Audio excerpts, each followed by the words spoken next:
Yo, what's up? This is going to be a very quick video. Didn't even get ready for it. I don't even have my hat on, as you can see. But check this out.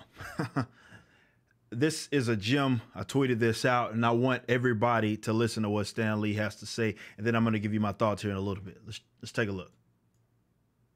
I've always tried to do our stories so that it didn't matter if you were of the white race, the black race, the brown race, or whatever. So social issues I try to get in the background or underlaying a plot, but never to the point of letting it interfere with the story or hitting the reader over the head.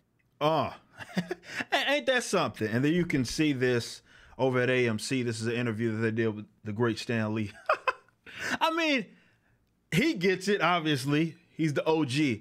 But this is what I know a lot of others, but certainly I've been saying. Like, this isn't a difficult thing to understand.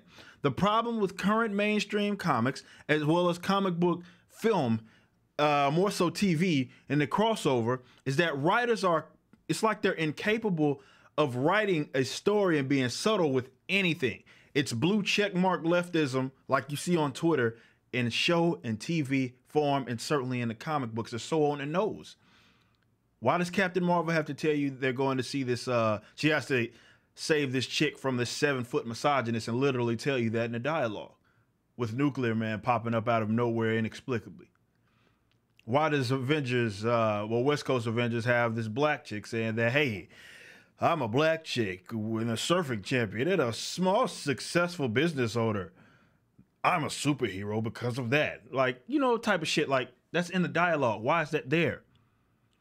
You know what I'm saying? So that's what, for one, the X-Men, and this is what why I was going down this rabbit hole. I just did this video you can watch talking about how it's a complete myth that people try to pin social justice on X-Men.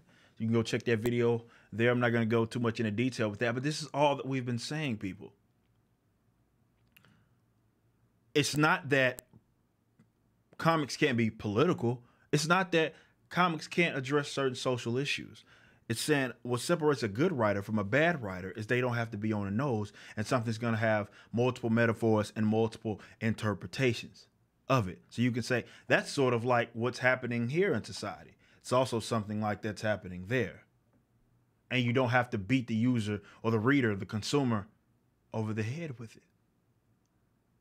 But current writers seem to be incapable of doing that, certainly when it comes to minority characters. They have to tell you this in a dialogue. They have to actually have an arc that deals specifically with this. But as the great Stan Lee said, if you guys care about inclusiveness, which is, yeah, that's a lazy, lame word. But his point was that he wanted to make comics that everybody of all different backgrounds could at least enjoy. Therefore, I wasn't trying to put these social issues at the forefront of the comic. I maybe put it in there underlying, but I would not put it at the forefront and try to build my character based on that, or build an arc based on that. You heard it from OG Stan Lee, so it's not just me saying it. Y'all be easy, man.